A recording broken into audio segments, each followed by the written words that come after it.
Hey everybody, thanks for tuning back in to another Cruiser Chat with O-Tramm. I'm doing things a little bit differently tonight. I changed my microphone, so hopefully you can hear me better. And we're also streaming to Facebook and Twitch in addition to the normal YouTube. So I'm hoping all of the chat from all of those will go in here at the same time.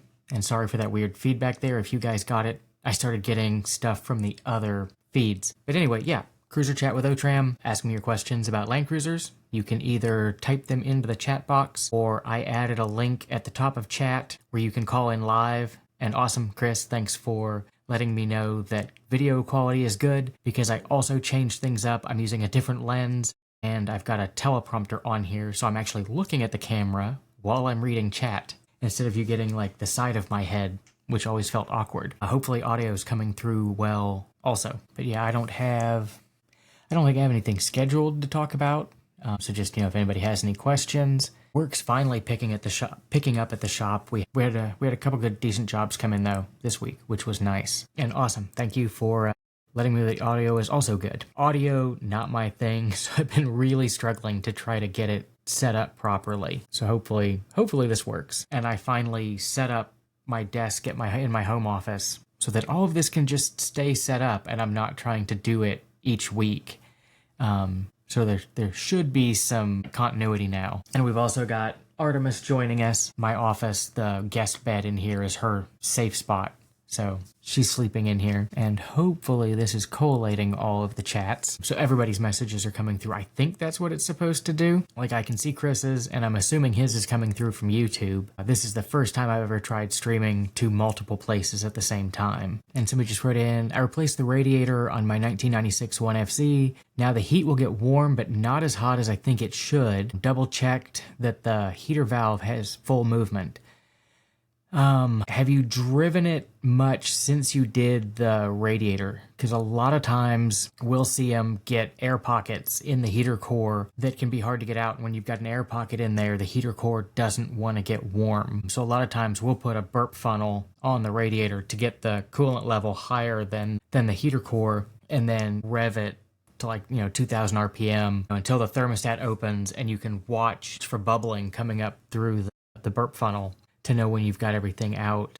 Usually driving it will work that out, but every now and then they'll get stuck and be a pain to get out. Like we vacuum fill everything and burp funnel it, and we still get air pockets sometimes. And the way we know for sure that we don't have an air pocket anymore is the heat starts working. It could be if your heater core is plugged up with like calcium, like scale from having hard water in it, that can reduce the output of the heater core. I've had marginal luck using the heater core cleaners, like, you take the heater pipes loose, fill it up with this cleaner, let it sit in there for a while, and then drain it out and flush it. Sometimes you can get the scale out that way if that's the case, but I've only ever had marginal success with those. But that would be my two guesses, with either you've got a air pocket or the core is starting to plug up. And those heater cores are really hard to find new. At least they were like a couple years ago the last time I tried to track one down.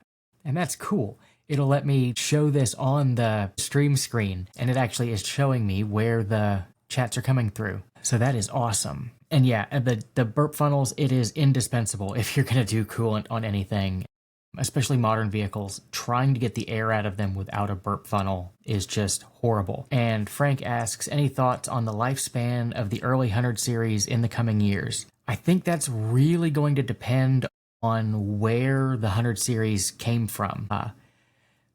Around here, we're not in the Rust Belt like, the northern states or Ohio and the Midwest, but we do get rust, and we're starting to see the frames and the bodies on them, rust into oblivion. But then, we've also seen some from California, Texas, and that look brand new. I think drivetrain lies, they're going to last, and parts availability, I can't think of anything off the top of my head for 100 series that we've called about parts-wise that hasn't been available. Most everything, we call about is easily obtainable, like next day. Sometimes it's 3 or 4 days to get something if it's got to come out of a different Toyota hub.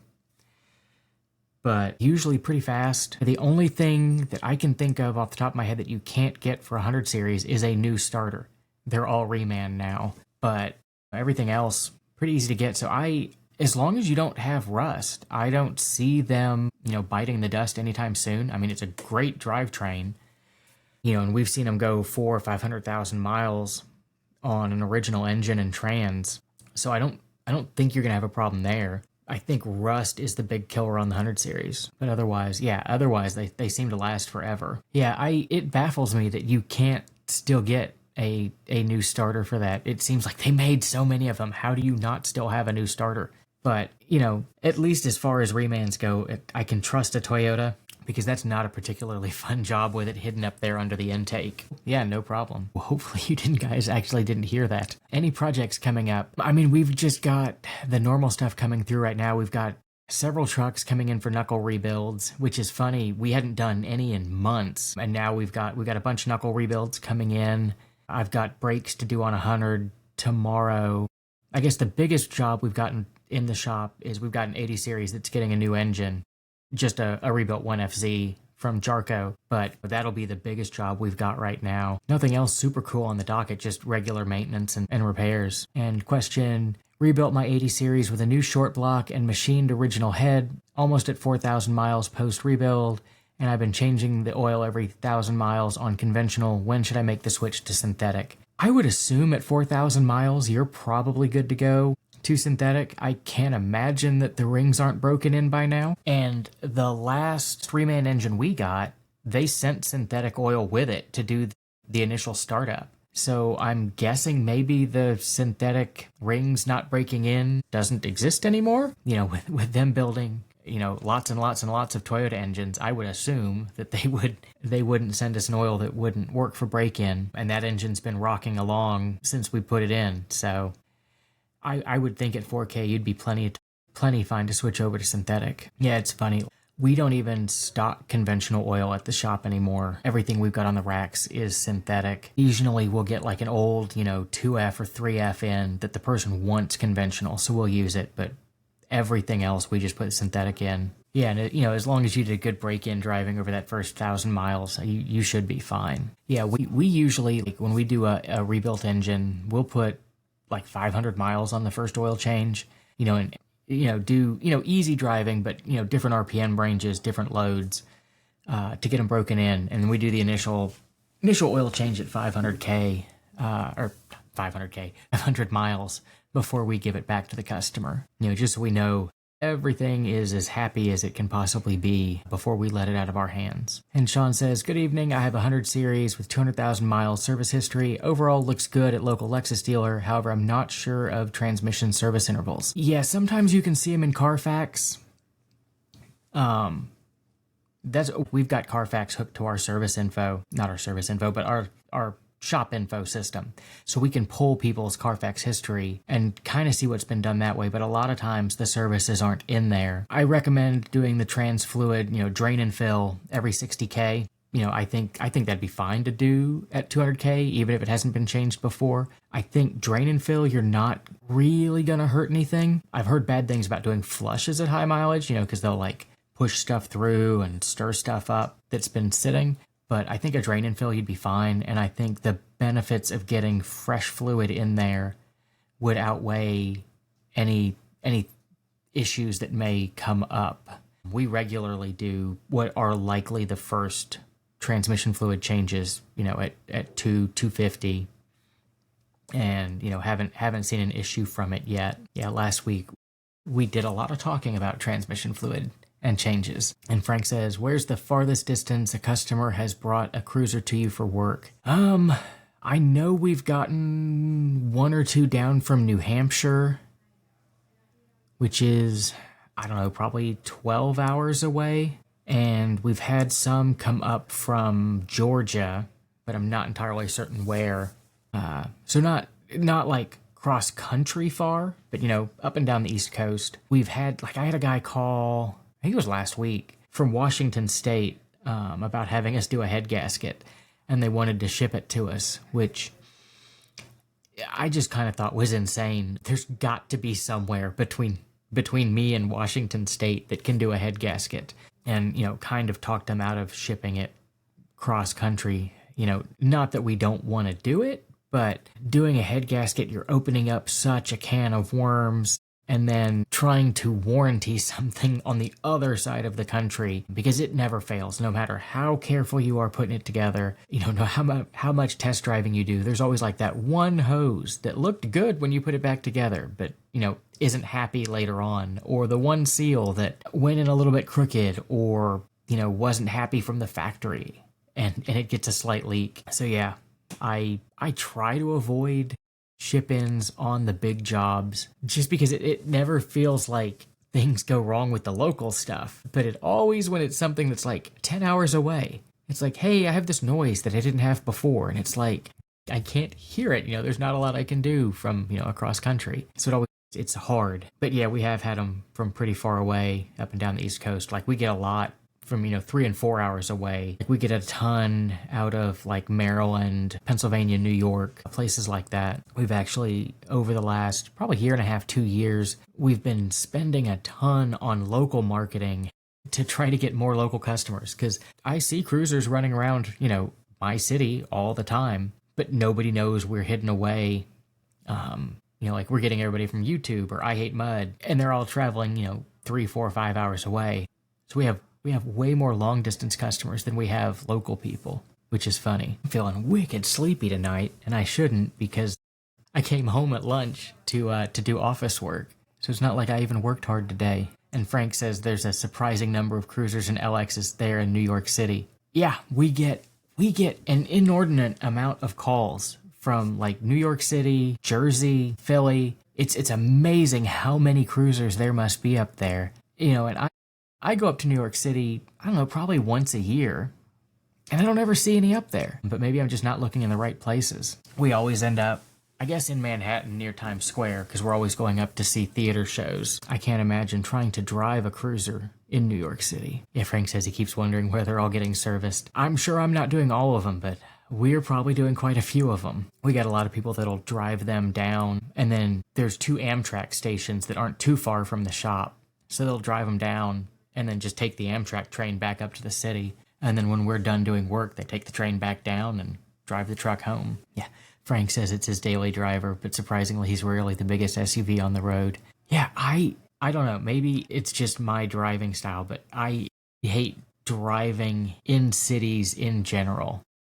I just can't imagine trying to drive a cruiser in that traffic. We went into DC last week or the week before, and my wife drove in her little Prius, and trying to move through traffic and all that congestion, yeah, not my thing. Frank says your brakes have to be perfect. Yeah, that my reaction time's not good enough for driving in cities. My brakes could be perfect, I'm still gonna hit somebody. And for the folks that are just now tuning in, I can see more people popping up. I put a link at the very top of chat that if you want to click that, that'll let you call in like Zoom style with audio and video and live chat.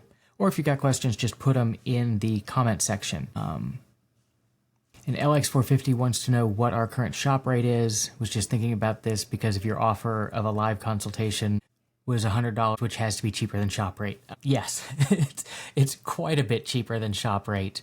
Yeah, I went back and forth a lot on trying to set like the initial rates for one-on-one shop help or tech help, and our base shop rate is $165 now, and it varies depending on what we're doing. Like testing's higher, some vehicles are higher, but the base rate's $165.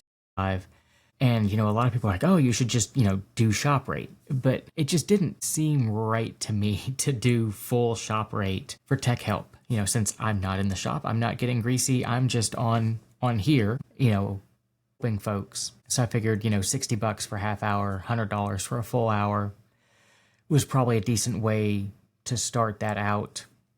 And for folks that aren't sure what he's asking about, we recently set up a web page where you can book help sessions with me.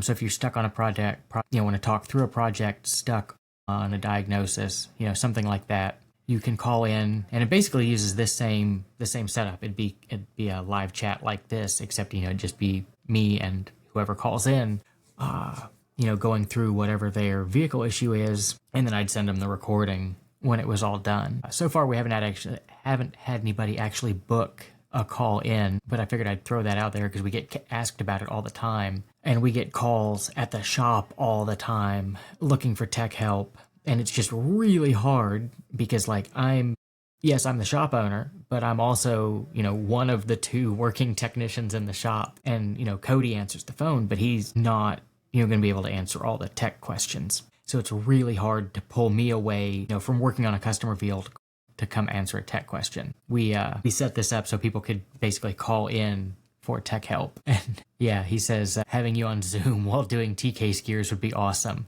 Yeah, there's probably going to be a limit to, everything I'd be able to help with. Because, there's so many jobs that without being able to feel them, smell them, touch them, hear them, it's going to be hard to say. But, like if somebody's going through electrical troubleshooting, and I've got the wiring diagram, pulled up on my computer and can say, hey, check the voltage on the red and blue wire to ground.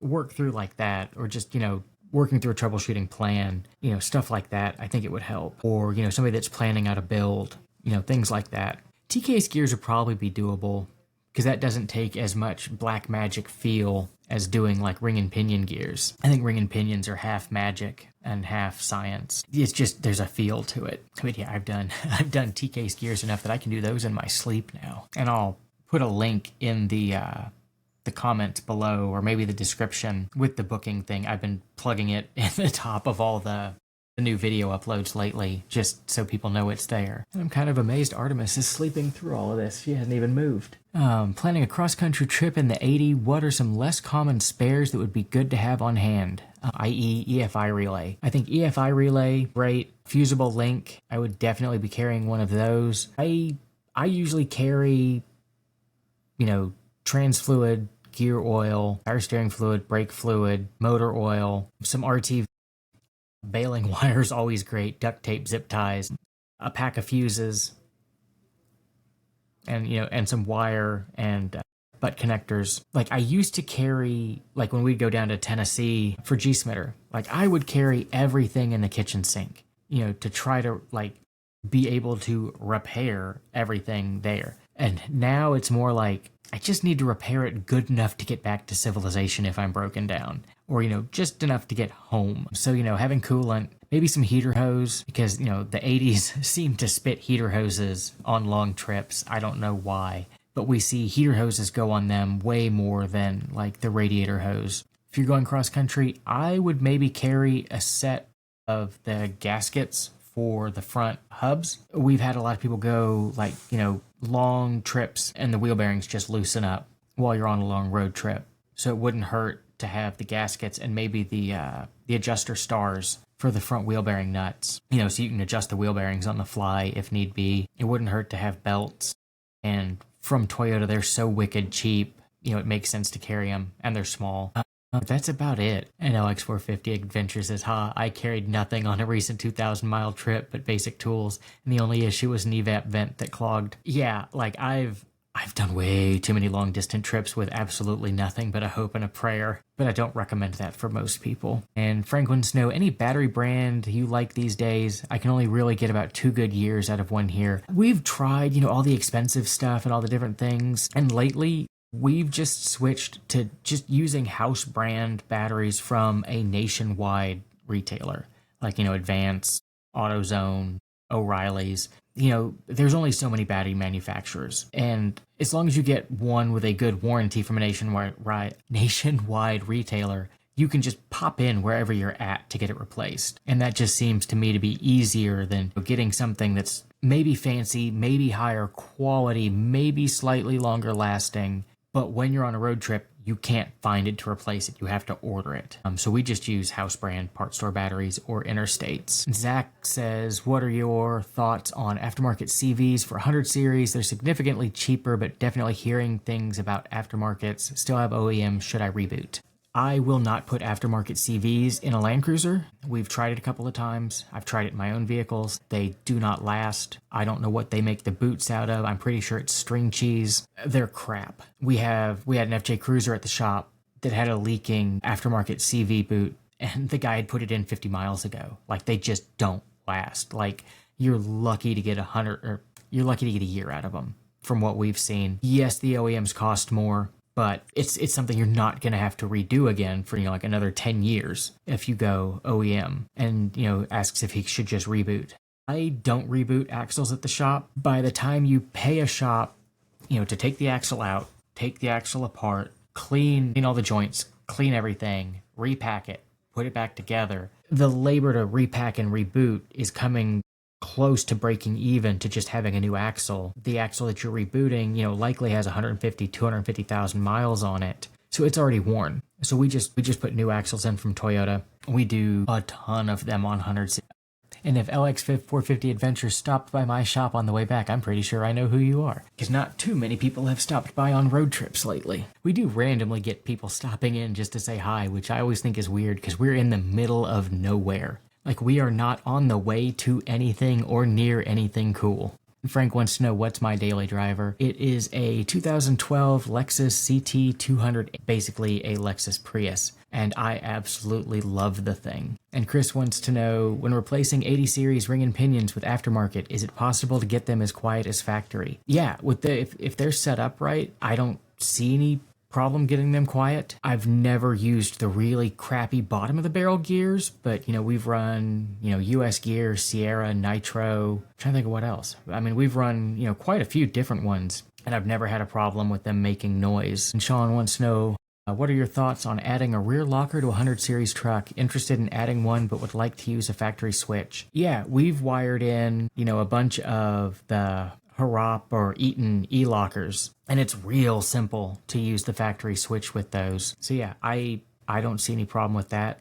I really like the e-lockers. We used to do the ARB air lockers a lot back before the Eatons got popular, and for their time they were great, because it was the only way you could get a selectable. And I ran, a lunchbox locker, and then I ran a Detroit soft locker before I finally, moved up to an air locker. And the O-rings are the only real problem with an air locker. They wear and they're a maintenance item. I'm running an air locker in the front of my 80. Even though my 80 is a factory triple locked truck, somebody in the intervening years before I got it swapped a non-locked front axle into it. And I already had a third member with fans and an ARB in it. So I threw that in. And then my rear locker is a factory e-locker that's been converted to air shift because my actuator broke and I couldn't bring myself to pay $600 for a new actuator. So I prototyped an air shifter for it. Got as far as doing all the CAD files, but then never went any further with it. So I guess long story short, my suggestion for adding a locker to the rear of a 100 series would be an Eaton e-locker. And then those are easy enough to wire into the factory switch.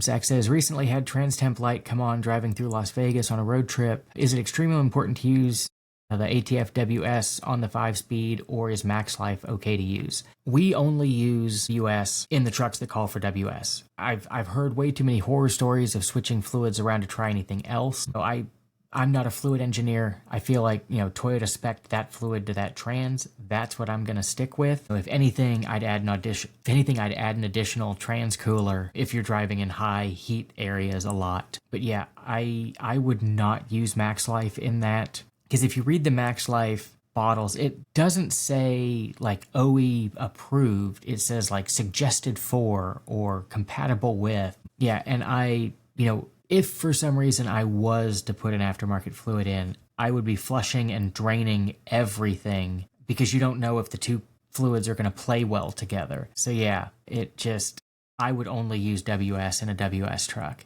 Like my 80 series that's supposed to take Dex 3, I put an aftermarket like higher temp fluid in that, but mine's not a daily driven truck. It's not something I depend on. It's got 350,000 miles on it, so it's not like I'm worried about warranty. I did it as an experiment. So yeah, I would stick with WS. And LX450 Adventure says you can get the new front and rear actuators on Rock Auto for fairly cheap, and they look OEM to me. Yeah, I've used the aftermarket ASINs, and they're not horribly priced. We've used them on a bunch of trucks, and yeah, they fit, work just like factory, because I'm pretty sure the ASINs were the factory ones. I couldn't bring myself to pay the money for that on mine, and wanted to try to air shift it anyway since I had to run an air locker in the front and just to do something different. And I like having the air shifter in the back. But yeah, that's just me. But yeah, you can get the ASINs on Rock Auto, and I've even seen them on Amazon, reasonably priced. And it's weird that you can still get those from ASIN, because I'm pretty sure you can't get them from Toyota new anymore. So I don't know if Aisin's still making them new and not supplying them to Toyota, or Toyota's not buying them from them, or if they just have a huge stockpile of them from when they were making them. And it's funny how much, how much stuff on a Land Cruiser is Aisin from the factory that you can get at Aftermarket for, a third of the price of what Toyota wants. And you can see on the Aisin casting where they ground the Toyota logo off and put an Aisin sticker over it. Yeah, and it makes sense that, Toyota's just not stocking them due to low demand. It's just, I don't know. I think it's funny that Aisin's still stocking them and still shipping them out in the numbers that it seems like they are. Because we don't, I know you can get, or I guess you could get the rebuild kit from Wit's End with all the new O-rings to take them apart and clean them and lube them and everything. But the problem we were always seeing on them was the magnets inside the motor housing had come loose. And it was always like a 50-50 chance of me being able to get the magnets all glued back in that shell in the proper orientation. Yeah, so I 50-50 shot of me being able to rebuild when I get it to work. So yeah, Aftermarket, way better. And Frank says, thanks for doing these chats, very helpful. Until next time. Yeah, thanks for tuning in, Frank. Yeah. These chats don't work without people tuning in and asking questions. Otherwise, it's just me sitting here in front of a camera, looking at it awkwardly. And my sentiments exactly. And Chris says, hello, 100 series question. I've noticed when throttling, accelerating, there's a very slight buzz in the pedal, very faint. It may have been there for a while, but I noticed it after the trans fluid. That is a good question. And he said also cleaning the throttle body. Yeah, I think that's one of those where you'd have to touch it, feel it, hear it to be able to tell what's going on. Because off the top of my head, I'm not thinking of anything off the top that would directly account for that. That's a weird one. And Fatuzzi says, are there any warning signs of the brake booster going bad? I'm assuming you're talking about the 100 series LX470 brake booster. The only warning sign we've really seen is you'll hear the motor, the pump motor, start making a screeching sound. Instead of being a smooth hum, you'll hear the bearings start to fail in it and go bad. That's the only early warning sign I've seen. But again, I don't daily drive 100. So we either see them working, on somebody's daily driven truck and we're just servicing it for other things, or it's getting towed in with a bad brake booster. We generally don't see them in the starting to fail phase. It's only been a couple of times, where somebody started getting the warning lights, but hasn't had an outright failure that will hear them going bad. Yeah, and LX450 Adventure says Advix is another brand to buy, also primary supplier for Toyota. I'm pretty sure Advix is somehow related to Aisin. And there's another one that it throws in there too, because I've seen the Aisin hydraulic stuff like master cylinders and clutch stuff. I've seen it listed as Aisin/Advix. And back to the buzzing sound and the feeling in the brake pedal. Yeah, he says he's been searching the forums and hasn't found anything matching. Didn't know if it was the way he pushed open the throttle plate to clean it. What year truck? Because some of them are an electric throttle body and electric pedal, and then some of them are cable, and then some of them are electric and cable. I could maybe see one of the electric ones with the cable feeding back through the pedal, but I would doubt it. But I also think if you had done something in the cleaning that made the throttle body unhappy, I can't imagine that you wouldn't have codes. The throttle body and the throttle position sensors on those are so sensitive. I can't imagine if something wasn't right that you wouldn't have codes. But I also don't have any clue off the top of my head what could be causing that buzzing sound. Zach said he has an 03 LX, has right rear wheel speed sensor code, replaced it with a cheaper alternative, and it still has the code after a few months. Do you think I should try a different sensor? For something like ABS sensors, we 99% of the time use factory Toyota ones. The aftermarket stuff is hit and miss, but one thing to check, where the sensor goes into the housing, pull the sensor out and make sure there's no rust on the housing, because they'll get rust under the sensor, and that rust will move the sensor out just enough that the air gap between the sensor and the tone ring in the axle changes. And a lot of times you can just clean that rust off, put the sensor back in, and that'll solve your problem. That's always my first check when I'm tracking down ABS issues. Is there rust under the sensor housing, rust jacking it further away, or is there rust on the inside of the housing that's stuck on the end of the tip or the tone ring? I've never seen a tone ring break on a Land Cruiser. I've only seen that happen on American vehicles. I mean, it's a possibility, but yeah, if you've put an aftermarket sensor on, those are always suspect, but I would lean more heavily toward rust on the housing making the sensor, or sometimes the sensors just don't always pop in all the way, like they hang up on the O-ring and they don't seat fully. And if you can see any gap between the base of the sensor and the housing, that can cause issues. Yeah, hopefully that helps. But yeah, I've solved so many ABS problems by just cleaning the mounting surface. And I'll just take the sensor out, stuff a paper towel in the hole, and then I just use a carbide scraper to scrape the corrosion off and get back to flat metal. You don't really want to use like a grinder or a whiz wheel or something like that, because then you have the chance of putting the air gap too small and causing problems. It says small steering rack leak on an LX470, and that you can't wait until failure. X470 100 series steering rack leaks are super common, and it's going to depend on your state and the inspections on what they'll let fly. But like here in Virginia, your rack boots can be damp, and as long as they're not dripping, you're okay. At least that's the way I understand it. I take that back. I've seen one rack fully fail. Usually they just keep leaking, and the leak gets bad enough that, you're putting fluid in often enough that it just becomes a pain in the butt, and you end up replacing the rack. I've seen one that spit the whole end cap out of the rack, but that one wasn't leaking before it did that. It just blew the end out of the rack. So I have not seen, except for that one, an extreme failure in the rack, and leaking is incredibly common on them. And if it's just rack boots that are damp, or a minor leak, we've seen those go months, years without progressing to be worse. Not saying that you should ignore a steering rack issue, but it's most likely not impending doom. And I don't normally recommend like mechanic in a can type fixes, but Lucas power steering stop leak works wonders on those, and you can get a small leak to stop. Usually you just want to be careful with it, especially if you live in a cold climate, because it does thicken up the fluid. And if you live somewhere where it's really cold, it makes it a real bear to turn in the winter until everything warms up. So I would keep an eye on it, see how the leak is progressing. And, if it's a massive leak, if it's getting radically worse, then I would be saving my pennies for a steering rack. But yeah, without seeing it, it's hard to say. But usually it's not an impending doom type of thing. And Richard says, hello, love your channel. I have a driver's side seat heater in a 2001 that seems to be intermittent. How would you approach? And thanks. So I have never diagnosed a seat heater in a cruiser, but it should be the same as any electrical problem.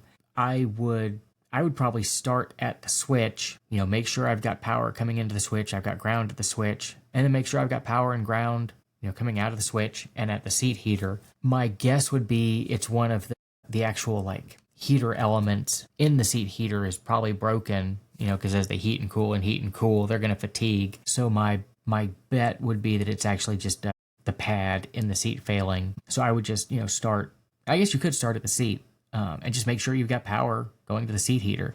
And then if you don't have power going to the seat heater, work your way backward to the switch through the fuse. But yeah, I would guess it's going to be internal to the actual heating pad.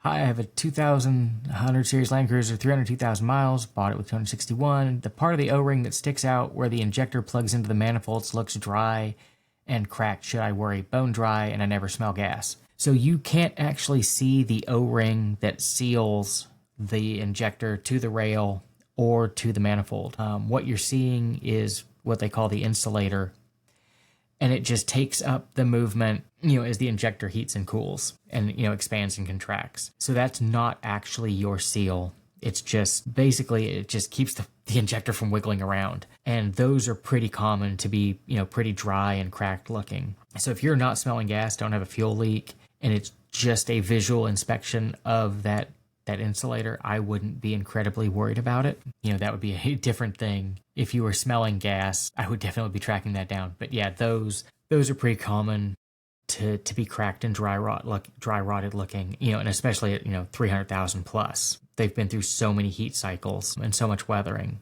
that, they're going to be cracked looking. And it looks like we're hitting right at 9 o'clock. So if you guys don't have any more questions, I'm going to jump off of here and go get dinner ready because I did not have time to eat before we started this. But thanks to everybody that tuned in. Be back next Thursday at 8, so bring your questions. And if anybody needs one-on-one help, I'll put the link down in the description to book one-on-one help. And I'll try not to be tongue-tied if you book that. Anyway, thanks for tuning in, and I'll catch you guys next time. Thanks.